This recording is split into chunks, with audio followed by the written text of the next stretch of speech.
بسم اللہ الرحمن الرحیم الصلاۃ والسلام علیک یا سیدی یا رسول اللہ خیرکم من تعلم القرآن وعلمہ قال النبی صلی اللہ علیہ وآلہ وسلم لا نبی بعدی قال النبی صلی اللہ علیہ وآلہ وسلم اصحابی کالنجومی فبأیہم اقتدیتم اہتدیتم۔ آقا فرماتے ہیں میرے صحابہ تو ستاروں کی مثل ہیں، ستاروں کی مانند ہے، ارے ان میں سے جن کی پیروی کرو گے ہدایت پا جاؤ گے۔ صحابہ کی سیرت پہ چلنا چاہیے، صحابہ سے پیار کرنا چاہیے، صحابہ کی تعظیم کرنی چاہیے۔ پھر لگاؤ نعرہ ہر صحابی نبی جنتی جنتی، عثمان اور علی بھی جنتی جنتی، ہر صحابی نبی جنتی جنتی۔ میرے بھائیوں، آج آپ کے سامنے ایک مختصر نحوی ترکیب لے کر حاضر ہوئے ہیں۔ جی ہاں، مختصر سی ترکیب ہے، آپ سے عرض ہے کہ مکمل تک آخر تک ویڈیو دیکھنی ہے اور اس ویڈیو کو شیئر بھی کرنا ہے، ہمارا چینل سبسکرائب بھی کریں۔ علم دین کا خزانہ آئے گا، علم دین سیکھنا کار ثواب ہے۔ آئیے ترکیب شروع کرتے ہیں۔ مختصر سا جملہ، ان زیدن قائمن۔ جی یہ انا، اسے نحوی اصطلاح میں حروف مشبہ بالفعل کہتے ہیں۔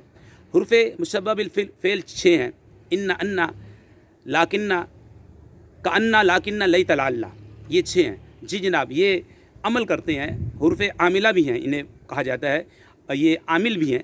کیا عمل کرتے ہیں جناب؟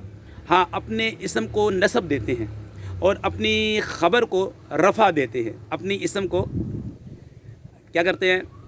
نصب دیتے ہیں، خبر کو رفع دیتے ہیں۔ جیسے انا زیدن قائمن، یہ انا حرف مشبہ بالفعل ہے، زیدن اس کا اسم ہے جو کہ لفظاً منصوب ہے، ٹھیک ہے، اور قائمن یہ اس کی خبر ہے، لیکن اس سے پہلے قائمن شبہ فعل ہے، اس میں فاعل کا صیغہ ہے۔ جی ہوا ضمیر اس کا فاعل ہوگا، شبہ فعل اپنے فاعل سے مل کر شبہ جملہ اسمیہ ہو کر خبر، ٹھیک ہو گیا۔